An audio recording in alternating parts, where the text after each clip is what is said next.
नमस्कार, आप देख रहे रफ्तार मीडिया और मैं आपके साथ प्रियंका मलिक हाजिर उत्तराखंड की तमाम छोटी बड़ी खबरें लेकर खबरों का रुख करेंगे। लेकिन सबसे पहले एक नजर डाल लेते हैं इस वक्त की हेडलाइंस पर। उत्तराखंड कांग्रेस संगठन में नियुक्तियां रद्द होने के बाद मचा घमासान। प्रदेश उपाध्यक्ष मथुरा दत्त जोशी बोले, हाईकमान को ही गलतफहमी, जल्द होगी मामले पर चर्चा। नगर निगम संशोधन विधेयक के लिए प्रवर समिति का गठन। वित्त मंत्री प्रेमचंद अग्रवाल बनाए गए समिति के सभापति। ओबीसी आरक्षण तय करेगी समिति। रुद्रप्रयाग की कई गांवों में मुस्लिमों पर बैन वाले साइन बोर्ड लगने के बाद मचा हंगामा। शासन प्रशासन की सख्ती के बाद हटाए गए बोर्ड, कांग्रेस ने उठाए सवाल। और प्रधानाचार्यों की सीधी भर्ती के विरोध में राजधानी देहरादून में शिक्षकों ने भरी हुंकार। शिक्षा निदेशालय में प्रदर्शन कर भर्ती निरस्त करने की उठाई मांग, उग्र आंदोलन की दी चेतावनी। हेडलाइंस के बाद बुलेटिन में खबरें विस्तार से। और सबसे पहले बात करेंगे एक बड़ी खबर की। राजधानी देहरादून से एक बड़ी खबर सामने आ रही है, जहां पर विधानसभा अध्यक्ष ऋतु खंडूरी भूषण ने प्रवर समिति का गठन कर दिया है और कैबिनेट मंत्री प्रेमचंद अग्रवाल को इस समिति के सभापति नियुक्त किए गए हैं। बीजेपी के विधायक विनोद चमोली, विधायक मुन्ना सिंह चौहान और विधायक खजान दास भी समिति के सदस्य बनाए गए हैं। तो ये बड़ी खबर आपको बताई जा रही है।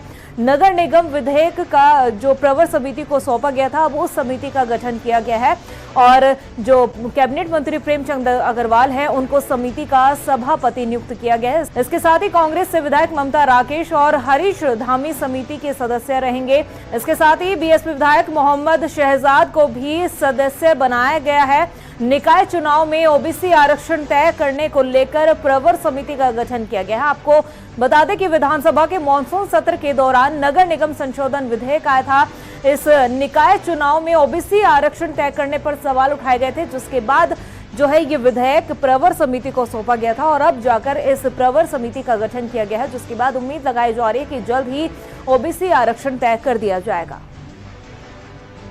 रुड़की के ढनेरा पहुंचे बीजेपी के प्रदेश अध्यक्ष महेंद्र भट्ट ने सदस्यता अभियान में हिस्सा लिया। इस मौके पर उन्होंने कहा कि लोग बड़ी संख्या में बीजेपी पार्टी के साथ जुड़ रहे हैं। महेंद्र भट्ट ने बताया कि प्रदेश के सभी जनपदों में बूथ स्तर पर आयोजित सदस्यता अभियान को लेकर कार्यकर्ताओं में भी काफी उत्साह देखने को मिल रहा है।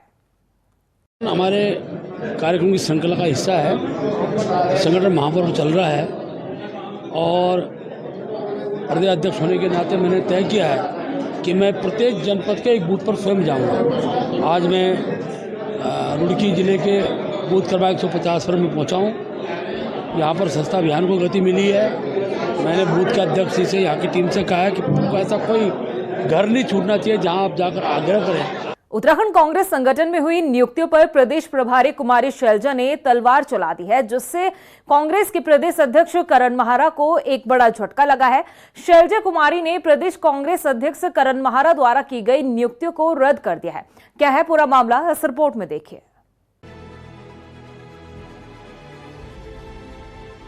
उत्तराखंड कांग्रेस में उस वक्त हलचल पैदा हो गई जब प्रदेश प्रभारी कुमारी शैलजा ने संगठन से जुड़ी कई नियुक्तियों को रद्द कर दिया। दरअसल कांग्रेस के प्रदेश अध्यक्ष करण महारा को झटका देते हुए पार्टी ने उनके द्वारा की गई नियुक्तियों पर रोक लगा दी है, जिसके बाद से उत्तराखंड कांग्रेस की राजनीति में भूचाल आने के कयास लगाए जा रहे हैं। प्रदेश प्रभारी कुमारी शैलजा ने एक पत्र जारी कर लिखा है कि ऑल इंडिया कांग्रेस कमेटी की मंजूरी के बिना ही ये नियुक्तियां की गई थी, इसलिए इन्हें रद्द कर दिया गया है।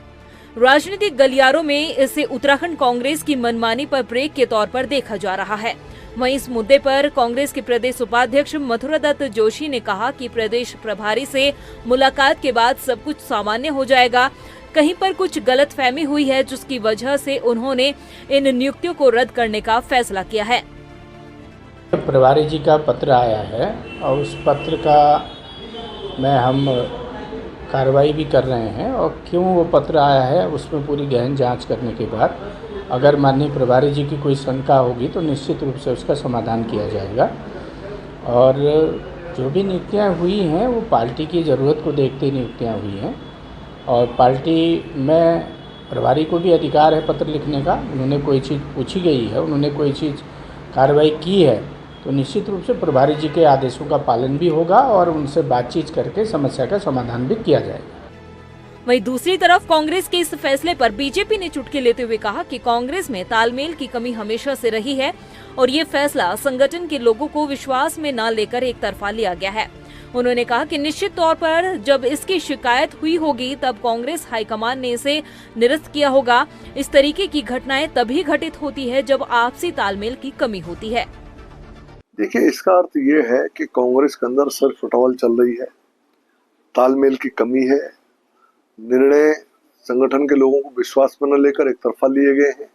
तो निश्चित तौर पर जब इसकी शिकायत हुई होगी तो कांग्रेस हाईकमान ने इसको निरस्त किया होगा, ऐसा मेरा मानना है। हालांकि है तो कांग्रेस का ये अंदरूनी मामला है, लेकिन अमूमन इस तरह की घटनाएं तभी घटित होती हैं जब आपसी तालमेल नहीं होता है और आपसी संघर्ष अंदर चल रहा होता है। उत्तराखंड कांग्रेस में निरस्त की गई इन नियुक्तियों को बड़ी कार्रवाई के रूप में भी देखा जा रहा है।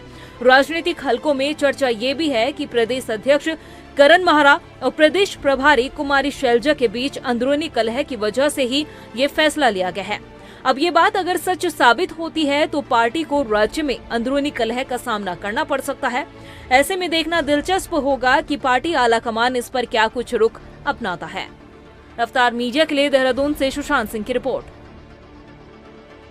वहीं रुद्रपुर में उत्तराखंड कांग्रेस के तमाम दिग्गज नेताओं ने प्रदेश में बढ़ रहे अपराधों को लेकर हल्ला बोल किया है। इस दौरान कांग्रेसियों ने सरकार के खिलाफ जुलूस भी निकाला। उधर प्रदर्शन में शामिल हुए पूर्व मुख्यमंत्री हरीश रावत ने केंद्र और राज्य सरकार को जनहित के मुद्दों पर फेल साबित बताया है। इसके साथ ही नेता प्रतिपक्ष यशपाल आर्य ने भी महिला अपराधों में बीजेपी के नेताओं का नाम सामने आने पर बीजेपी को आड़े हाथ लिया। यशपाल आर्य ने कहा कि आज प्रदेश में जंगल राज कायम है। भाजपा की सरकार चाहे केंद्र की हो, राज्य सरकार हो, हर फ्रंट पर फेल है। जन कल्याण के फ्रंट पर, समाज की सुरक्षा के सवाल पर, महिला सुरक्षा, दलित सुरक्षा, पिछड़ों की सुरक्षा, नौजवानों के रोजगार के फ्रंट पर, महंगाई के फ्रंट पर, हर फ्रंट पर ये फेल है। समुदाय का बहुत बड़ा योगदान है। हमारे देश के महानतम नेता सुभाष चंद्र बोस, जिन्होंने देश के लिए कुर्बानी दी, बलिदान दिया, देश के लिए अपने को समर्पित कर दिया, आज उसके वंशज पर यह टिप्पणी की जाती है। भारतीय जनता पार्टी खामोश रहती है। उनके माननीय विधायक, जो वरिष्ठ विधायक हैं, वो सदन में खुलकर ऐसी भाषा का इस्तेमाल करते हैं जो क्षमा लायक नहीं है, शर्मनाक है। उधर रुद्रपुर से बीजेपी नेता भारत भूषण चुग ने कांग्रेस के प्रदर्शन पर प्रतिक्रिया दी है। भारत भूषण चुग ने कहा कि युवा सीएम के हाथों में उत्तराखंड की कमान है और हर तरफ विकास की बयार बह रही है जो कांग्रेस को रास नहीं आ रही है। तो मैं बधाई देना चाहूंगा, कांग्रेसी इकट्ठे तो हुए कम से कम, नहीं तो एक का सिर इधर होता है, दूसरे का पैर उधर, किसकी आंख किधर, किसका हाथ उधर। पहले तो मैं इन कांग्रेसी भाइयों को भी बधाई देना चाहूँगा। और जो भी मामले भी हो रहे हैं, मामले किसी के रोकना हाथ में नहीं होता, लेकिन उसका तत्काल खुलासा हो रहा है। हत्यारोपी, बलात्कारी सब पकड़े भी जा रहे हैं। ये भी देखो ना आप कि जो भी दुर्घटना कर रहा है उसको तुरंत कार्रवाई की जा रही है। और कितने काम इस रुद्रपुर क्षेत्र और आसपास के क्षेत्र में हो रहे हैं, कांग्रेसियों ने ये सोचा भी नहीं था। उनको देख के अजूबा हो रहा है कि इतने काम हो कैसे रहे हैं। डबल इंजन की सरकार है। माननीय मोदी जी से जो मांगने जाते हैं पुष्कर सिंह धामी जी तुरंत वो लेकर आते हैं। अभी पंजाब की ट्रेन थी, पिछले 15 वर्ष से मैंने मांगा, उस समय कांग्रेस की सरकार थी कि सेंटर में कोई जू नहीं रहेंगी। रुद्रप्रयाग में बाहरी बनाम स्थानीय लोगों का विवाद देखने को मिला, जहां जिले की कुछ ग्राम सभाओं में बाहरी लोगों के प्रवेश पर रोक के लिए चेतावनी बोर्ड लगाए गए। जिसके बाद मामला सोशल मीडिया पर छाया तो प्रशासन तुरंत हरकत में आया और चेतावनी बोर्ड हटवाए गए। आइए ये रिपोर्ट देखते हैं।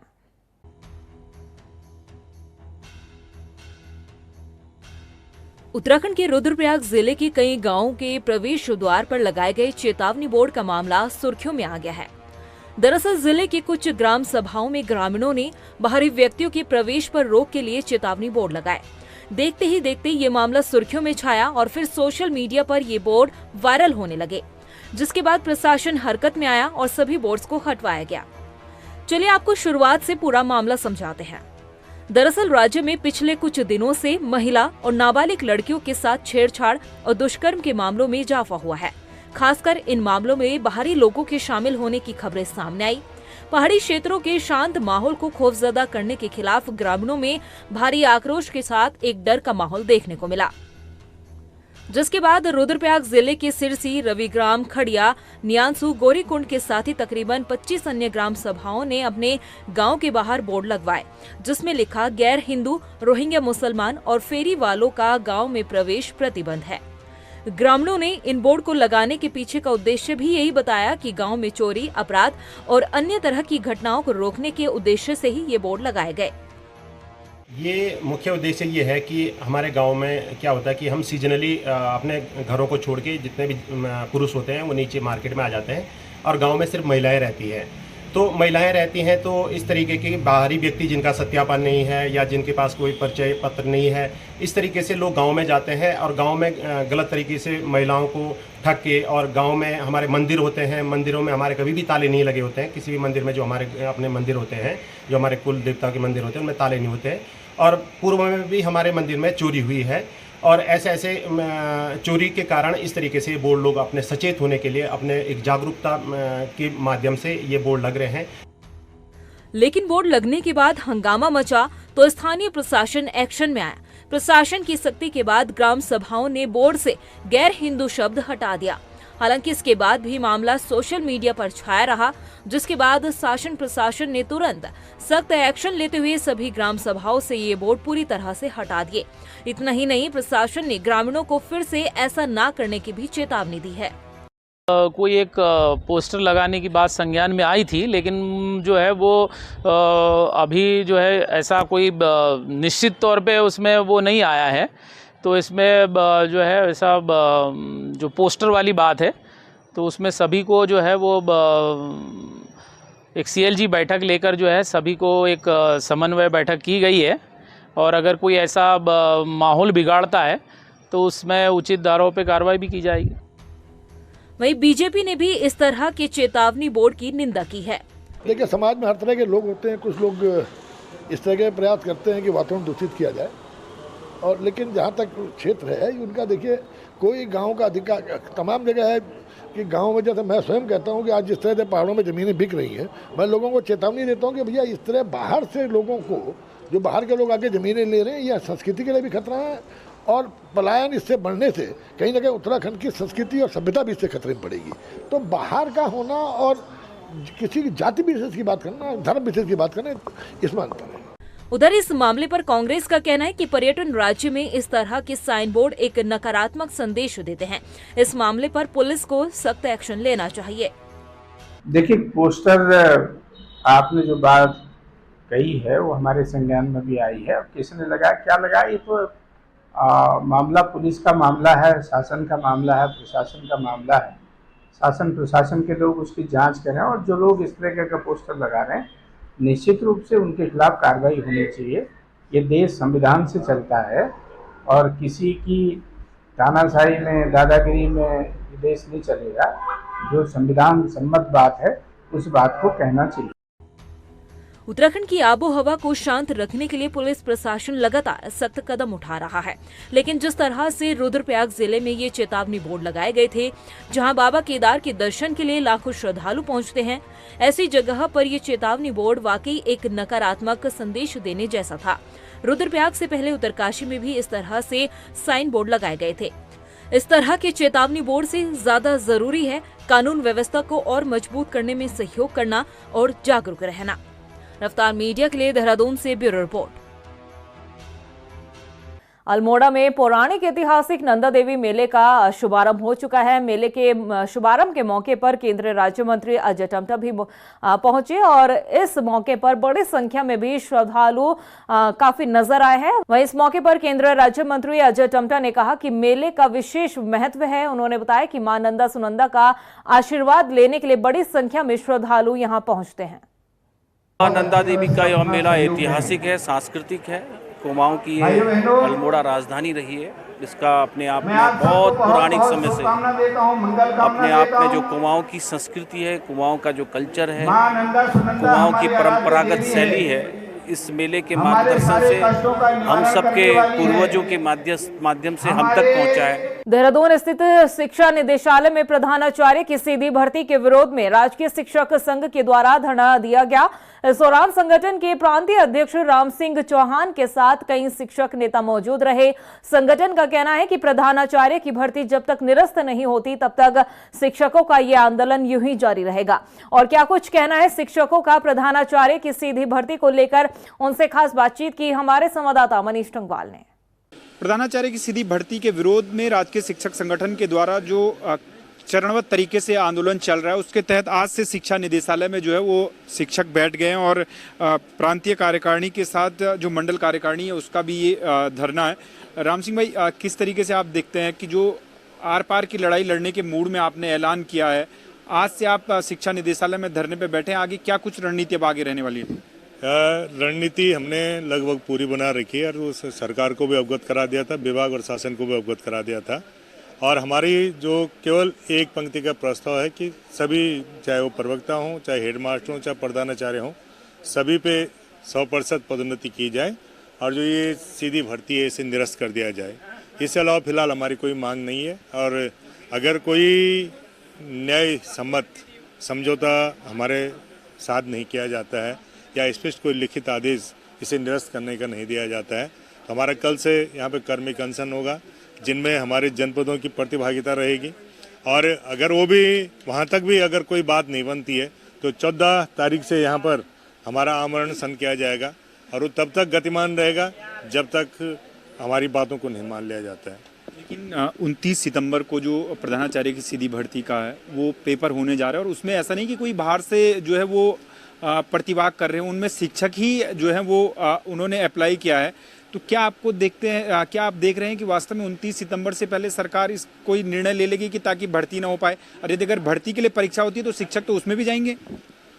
हमने अभी एक कोर कमेटी का गठन किया है और बहुत सारे निर्णय अभी कोर कमेटी द्वारा लिया जाना है। परीक्षा तो किसी भी दशा में हम होने नहीं देंगे। अभी हम तय भी करेंगे जो हमारे 3 केंद्र उन्होंने बनाए हैं। अभी हमारी बैठक होगी जो कोर कमेटी है। हमारे गढ़वाल मंडल का शिक्षक हरिद्वार और देहरादून में एक दिन पहले से वहीं बैठ जाएगा जो सेंटर हमने निर्धारित किए हैं। मैंने तब व्यक्तिगत मेरा वो है, मैं अपनी जो कोर कमेटी है उससे भी इस पर बात करूँगा। और साथ ही यहाँ तक दूर हम जो केदार सभा विधानसभा जो अब होने जा रही है, शिक्षक पूरा गढ़वाल मंडल और कुमाऊं मंडल का शिक्षक वहाँ पर भी एक शांति मौन निकालते हुए, कुछ न बोलते हुए पूरा मार्च पास्ट वहाँ तक करेंगे। अगर अब तो सीधा आर्य पार, अगर इस तरह शिक्षकों को आहत किया गया, शिक्षकों को नहीं माना गया, सबसे गौण माना गया, मन मर्जी के आदेश थोपे जा रहे हैं। इनका कोई भी काम तब शुरू होता है जब वो उनके उसमें आते, पूर्व कोई तैयारी नहीं होती। ट्रांसफ़र करने जिनके पूर्व से कोई तैयारी नहीं होती, कोई शासनादेश अगर कहीं से होता है तो इनकी पहले से कोई तैयारी नहीं होती। अनान फनान में एक काम में 6 महीने 7 महीने तक लटकाते हैं, तो ये उपेक्षा है। ये शिक्षकों को गौण मानते हैं। शिक्षा मंत्री के साथ बैठक हुई थी, उस बैठक में भी आप भी थे और कुछ जो बिंदुओं पर चर्चा हुई है वो ये हुई है कि एलटी वालों को भी इसमें जो है वो शामिल किया जाएगा। क्या आपको लगता है कि वास्तव में एलटी वालों को भी यदि अगर शामिल किया जाता है तो फिर आप बैकफुट पर आ जाएंगे, आप अपना धरना प्रदर्शन वापस ले लेंगे, आंदोलन वापस ले लेंगे? सबसे पहले तो ये कोई बात ही नहीं वहाँ पर हुई। मैंने संगठन की तरफ से इस तरह कोई बात ही नहीं की गई। अगर मैं झूठ बोल रहा हूँ तो वहाँ पर हमारे जो माननीय विधायक हैं किशोर उपाध्याय जी थे, हमारे वित्त सचिव थे, हमारे प्रमुख वित्त सचिव थे, न्याय सचिव थे, कार्मिक थे, पूरा अनुभाग वहाँ पर उपस्थित था। मेरे साथ स्वयं मेरे महामंत्री जी थे, मेरे मंडल अध्यक्ष थे, मेरे कोषाध्यक्ष थे। वहाँ पर कोई ऐसी बात ही नहीं है। हम तो सम्मिलित करो न करो, हमारा तो कहना है कि 100% पदोन्नति करो।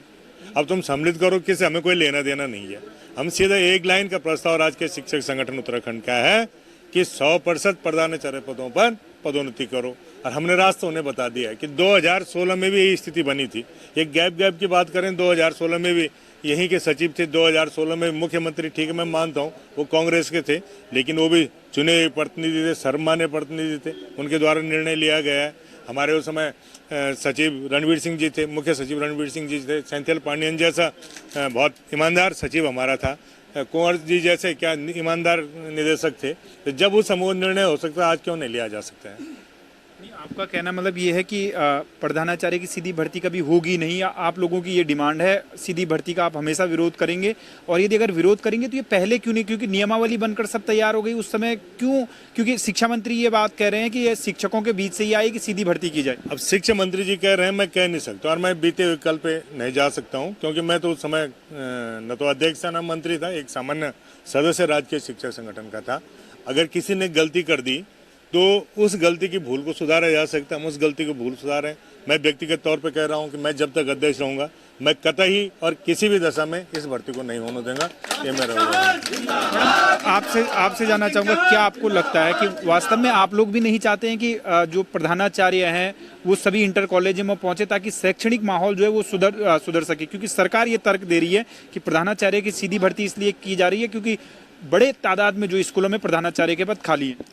नहीं, हम चाहते हैं कि सारे विद्यालयों में जो प्रधानाचार्य पहुंचे, लेकिन पदोन्नति से पहुंचे, ना कि सीधी भर्ती से।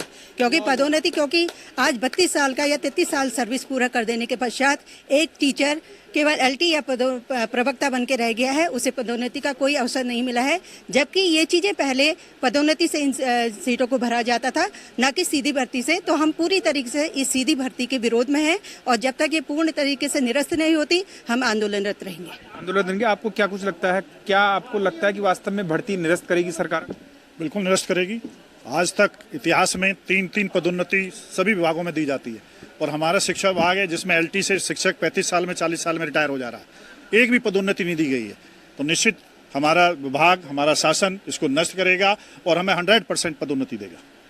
ये तमाम शिक्षक नेता हैं जो साफ तौर से कह रहे हैं कि जो प्रधानाचार्य की सीधी भर्ती है उसके खिलाफ जो विरोध प्रदर्शन है वो लगातार जारी रहेगा, और 29 सितंबर को जो भर्ती होनी है प्रधानाचार्य की, अगर वो होती है तो उसको लेकर भी विरोध किया जाएगा। और सरकार पर पूरी तरीके से शिक्षक संगठन अब दबाव बनाने का जो काम है वो कर रहा है। ऐसे में देखना ही होगा कि आखिरकार अब सरकार क्या कुछ निर्णय इस मामले में लेती है। कैमरामैन अफजाल के साथ मनीष जंगवाल, रफ्तार मीडिया, देहरादून। वहीं रुद्रपुर में बंगाली समाज के बीच विधायक मुन्ना सिंह चौहान को लेकर नाराजगी बढ़ती जा रही है। दरअसल मामला बंगाली समाज के आरक्षण की मांग को लेकर जुड़ा हुआ है, जिस पर विधायक मुन्ना सिंह चौहान ने विधानसभा मानसून सत्र के दौरान आपत्ति जताई थी। अब इस बयान के खिलाफ सड़क पर आंदोलन के लिए जो बंगाली समाज है वो तैयार हो चुके हैं। उन्होंने 20 सितंबर को बड़ी जनसभा का आयोजन करने का भी ऐलान किया है। जो एक विवादित बयान मुन्ना सिंह चौहान जी द्वारा दिया गया था सदन में, और उसका बंगाली समाज में बहुत आक्रोश है। उन्होंने हालांकि माफ़ी मांगी है, और लेकिन आगे बंगाली समाज का एक मीटिंग हुआ और विशाल व्यापक तौर पर, और समाज का एक आगे का कार्यक्रम तय हुआ है 20 सितंबर के लिए, जिसमें कलेक्ट्रेट पे जाके हम लोग इस संबंध में ज्ञापन देंगे पूरे समाज की ओर से। वहीं राजधानी देहरादून में जिलाधिकारी सविन बंसल ने जिला समाज कार्यालय का औचक निरीक्षण किया। इस दौरान जिलाधिकारी ने समाज कल्याण विभाग द्वारा दी जा रही पेंशन सहित अन्य योजनाओं की ब्लॉक वाइज जानकारी ली। उन्होंने आवेदन के निस्तारण में हो रही देरी पर अधिकारियों की फटकार भी लगाई। डीएम ने अधिकारियों को 7 दिन से ज्यादा आवेदन लंबित किए जाने पर कार्रवाई की चेतावनी दी है।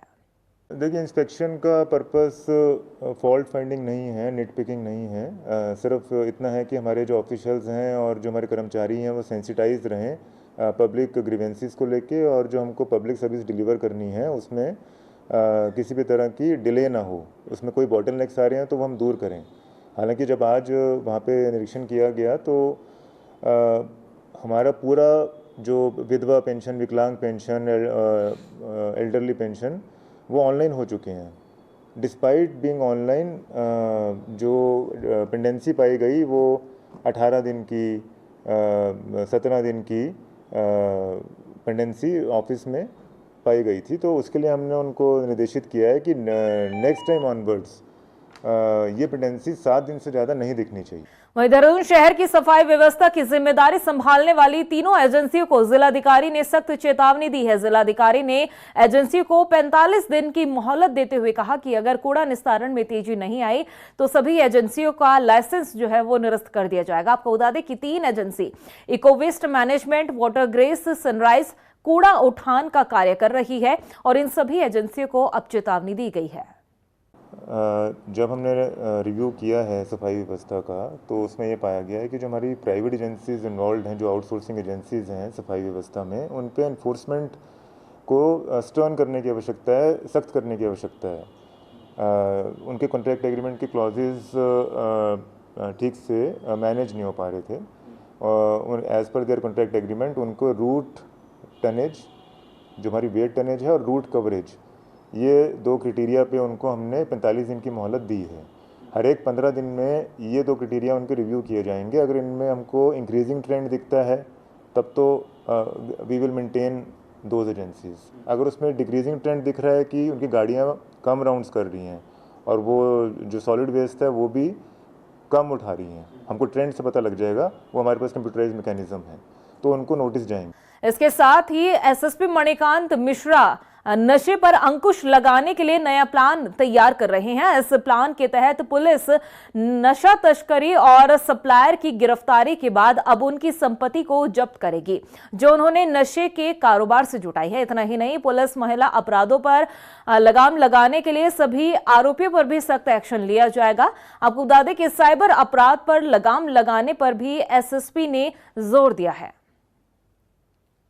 जिस दिन मैं यहाँ ज्वाइन किया उस दिन वन विभाग के कर्मचारियों के साथ जो पेड़ काटने वाले तस्कर हैं उनसे मुठभेड़ हुई थी, जिसमें कि वन विभाग के 4 कर्मचारी घायल भी हुए थे। उसमें कदरपुर थाने में अपराध पंजीकृत भी हुआ और उसके पश्चात हमारी 4 टीमें बनी इसमें, जिसमें अलग से एक एसओजी की टीम बनाई गई और उन लोगों को जो कि इस कृत्य को करने में शामिल थे उनको गिरफ्तार करने का प्रयास किया जा रहा है। मसूरी के उप जिला चिकित्सालय में टीबी रोग से ग्रस्त मरीजों को पोषण आहार वितरित किए गए। आपको बता दें कि केंद्र सरकार देश में 2025 तक भारत को टीबी मुक्त करने का लक्ष्य रखने के साथ ही अभियान चला रही है। वहीं इस अभियान के तहत प्रदेश में आस संस्था टीबी ग्रस्त मरीजों को पोषण आहार वितरित कर रही है। इसके साथ ही उप जिला चिकित्सालय के सीएमएस ने बताया कि मरीजों को पोषण आहार के साथ ही उचित दवाइयां भी उपलब्ध करवाई गई है।